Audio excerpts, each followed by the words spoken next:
चर्चेची सुरुवात मला करायची आहे ती म्हणजे लक्ष्मणजी यांच्यापासून। त्याचं कारण असं आहे, नाशिकमध्ये हा प्रकार कसा उघडकीस आला ते सांगा। या प्रकरणामध्ये नेमकं किती याचं काय म्हणतात त्याला, किती खोलवर रुजलेलं हे प्रकरण आहे असं कळतंय की अनेक दिवसांची याला पार्श्वभूमी आहे। जरा थोडा तपशील सांगा, हे घडलं कसं? नमस्कार। विषय असा आहे की एकतर हे ज्यावेळेला बाहेर मोठ्या प्रमाणात आलं त्यावेळेला कळायला लागलं, हे आपलं सगळ्यांचं दुर्दैव आहे। कारण हे जवळपास हे वर्षभरापासून कंपनीत चाललंय अशी तक्रार आहे। बर आणि त्यामुळे हे जे डेव्हलप होत जाते हळूहळू, हां त्याच्यामध्ये कंपनीमध्ये दर महिन्याला प्रशासकीय संरक्षण म्हणून जे काही विषय असायला पाहिजे, कारण वास्तविक या संदर्भातले कायदे खूप कडक आहेत। याचा 2013 ला कायदा झालेला आहे। कायदा त्या ठिकाणी असा आहे की पॉश नावाचा जो मंच आहे त्यांचा, जी कमिटी असते, प्रिव्हेन्शन ऑफ सेक्शुअल हॅरेसमेंट, असं एक त्यांचा मंच आहे।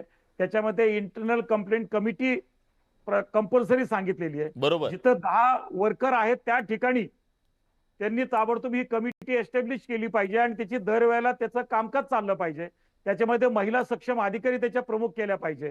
गरज पडली तर बाहेरचे एखादे सक्षम वकील किंवा एनजीओ मधली महिला घेतली पाहिजे। 4 जणांच्या कमिटीमध्ये त्या ठिकाणी महिला कंपल्सरी सांगितलेल्या आहेत। ह्या सगळ्या रचना तिथल्या महिला कामगारांसाठी असताना याची कार्यवाही होत नाहीये आणि त्यामुळे वर्षभरापासून हे प्रकरण गंभीर आकार घेत गेलेलं आहे। पण लक्ष्मणजी आपण महाराष्ट्राला हे सांगायला हवं। मला त्या कंपनीचं नाव घ्यायचं नाहीये, पण ही कंपनी कुठली तरी अशी छिटरपुटर कंपनी नाहीये।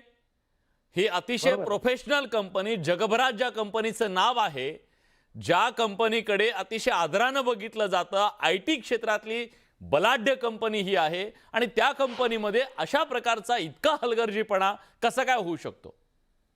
आता 2 गोष्टी आहेत। एक तर जेव्हा गोष्ट निदर्शनास आली ना, त्याच्यामध्ये ताबडतोब पोलिसांनी कारवाई केलेली आहे, त्यांना अटक झाली, त्यांना कस्टडी मिळाली आहे। याच्याबद्दल पोलिसांचं एकतर पहिली गोष्ट अभिनंदन केलं पाहिजे। परंतु ह्या ज्या गोष्टी होऊ घातलेल्या आहेत, याचं मात्र प्रिकॉशन घेण्याची नितांत आवश्यकता आहे, सावधगिरी बाळगण्याची आवश्यकता आहे। कारण ज्या पद्धतीने नाशिकमध्ये घटना घडली, हे गाव हे निमित्त झालं, शहर आहे, परंतु याच्या पाठीमागचं जे षडयंत्र आहे, ज्या पद्धतीने झालंय, नीट रचना करून थंड डोक्यानं हे प्लॅनिंग करून सिंडिकेट आहे, वर्षभर चाललंय। हे सिंडिकेट हे गुन्हेगारांचं सिंडिकेट आहेच। त्याच्याशिवाय अशी कृतीच होऊ शकत नाही। काय असतं सर, सेक्शुअल हॅरेसमेंट हा एक वेगळा भाग आहे, त्याच्याबद्दलचे कडक कायदे आहेत। परंतु धर्मांतरणाचा विषय होणं, शाकाहारी व्यक्तीला त्या ठिकाणी मांसाहाराचा आग्रह करणं, ह्या ज्या 2 गोष्टी आहेत ना, हे मात्र षडयंत्राचा भाग आहे, हे नाकारून चालणार नाही। याच्यावरती गंभीर कारवाई करावी लागेल। कारण जी फिर्याद नोंदवली गेली आहे, त्या फिर्यादीमध्ये फक्त भावना दुखावल्या एवढे 2 शब्द वापरून चालणार नाही। तर ज्या पद्धतीने हा गुन्हा घडलेला आहे, त्याचं गांभीर्य त्या फिर्यादीमध्ये आलेलं नाहीये।